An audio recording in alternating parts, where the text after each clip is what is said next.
Samsung Galaxy Note 8. This one doesn't catch on fire. Hey, what's up guys, JQ with Teqreation. So a lot of what the Note 8 offers in terms of design and user experience, you can already find on the Galaxy S8 Plus, so you might want to watch that review first, then come back to this one. So to avoid redundancy, let's only discuss the things that actually matter with the Galaxy Note 8. So there's not too much new, but enough to talk about. We get the basic fundamentals of what you'd expect from a premium Samsung device.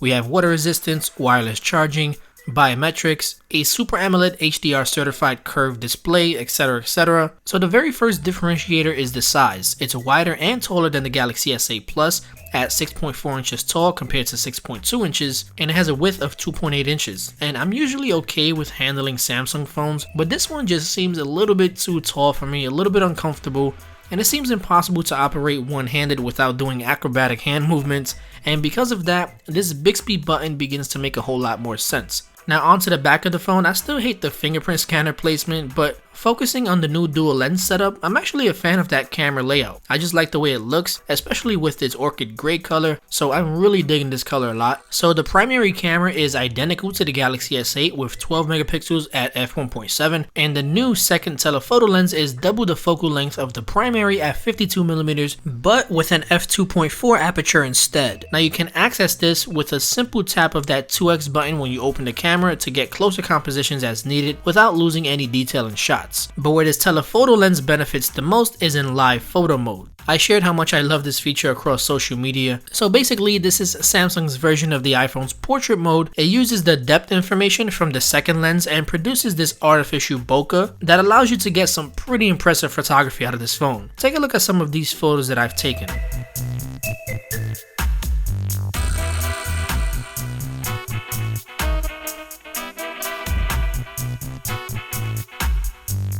And it does take some getting used to. You know when it's ready when it says the words live focus is available in yellow, then you're good to go. Now you can always adjust the amount of blur after the fact, which is nice. Now of course this does require a good amount of light. You'll definitely get the best results in bright outdoors or with artificial lighting, but overall I've really enjoyed my time using this camera. Now the next and key feature that I think played a major role in my experience with the Galaxy Note 8 is that it now ships with 6GB of RAM. Now we all know that TouchWiz in the past was like cancer. It slowly crept up on you, inhibiting your phone's performance. And I never thought that I'd say this, but you can actually feel the 6GB of RAM working. It doesn't feel like a waste of RAM like in previous devices, and I know this because of the small things. So Bixby uses a lot of resources, and it used to lag like crazy on the Galaxy S8, and now it just comes in and gets out the way instantly as soon as you press that button. Also, switching the cameras from the front to the back is also noticeably quicker too. It's that and just a bunch of other little things that I've noticed. You know, it's those subtle things that I pay attention to, and quite honestly, it makes all the difference in the impression a smartphone leaves on you. Galaxy S8 owners will notice a difference when making that transition over to the Galaxy Note 8. But speaking of Bixby earlier, a lot of people were harsh towards Bixby, including myself, but I've actually been impressed on what it's able to do, and I think I now see Bigsby's vision, no pun intended. I don't think that this should be compared to other voice assistants because it does far more than any other assistant can do. Simply put, Bixby is basically like touchless voice navigation that can execute contextual actions, meaning that it understands what's on any screen. By simply pressing and holding Bixby, you speak your input, you let go of the button, and Bixby will do it. So a few examples include: set brightness to 30%. Add to order. Or an even better example, Play Store, Google Earth, install, open.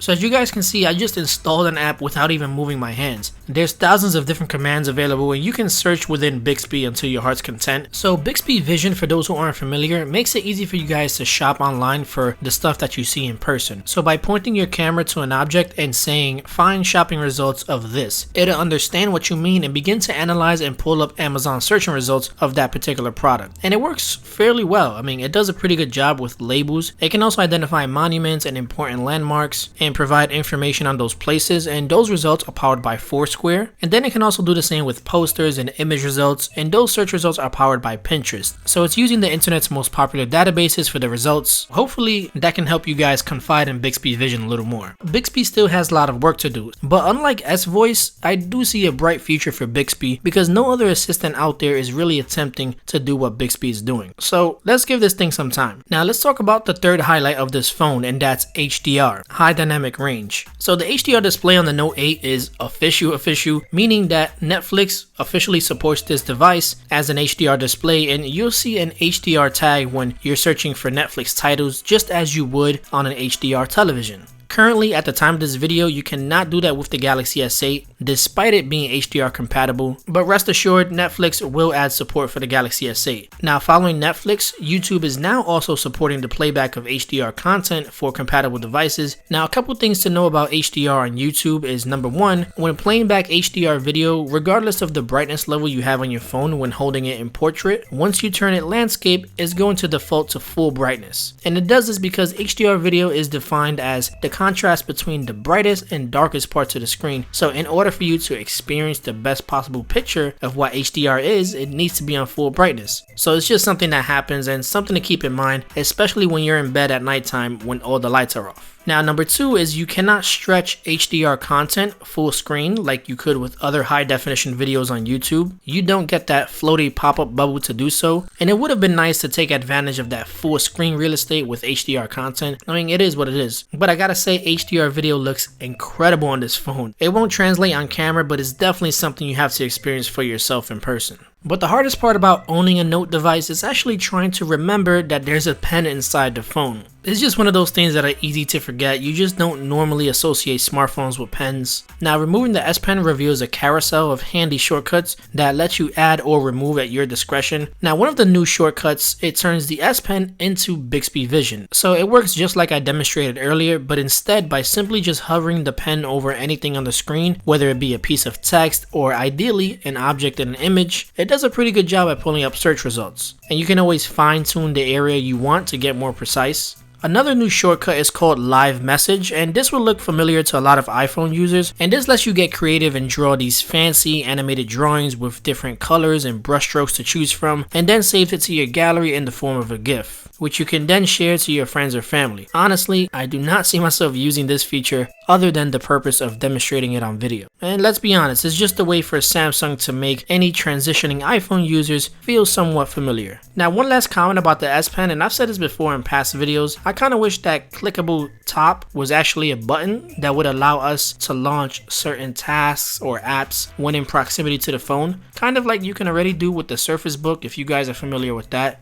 Maybe even have it launch Bixby when you're using the pen. It might be wishful thinking, but I think something like that would take the Note to the next level. Lastly, let's talk about the battery. So I found battery life to be a tad bit better on the Galaxy S8 Plus, I have to be honest. The Note 8 has a 3300 mAh battery, which is smaller than the 3500 mAh battery found on the S8 Plus, and the Note 8 just has a lot more going on inside the phone, so you shouldn't expect better battery. And that's not to say that the battery is bad in any way, I'm just speaking in contrast. And not that I think that you would ever need it, but if it's ever an issue for you, Samsung always has some of the best aggressive power saving modes in case of an emergency. There's really not much else to say about this phone without being redundant. So yeah, that's pretty much all that's new with the Galaxy Note 8. I want to know, what does everyone else think about this phone? Go ahead and drop those comments down below and let me know what's your takeaway. As always, if you enjoyed this video, go ahead and show me some love by pressing that like button. And if this is your first time and you're new to the channel, be sure to subscribe and make sure you turn on those alerts so you know next time I drop an awesome tech video. As always, I want to thank each and every one of you guys for watching, and I will see you in the next video.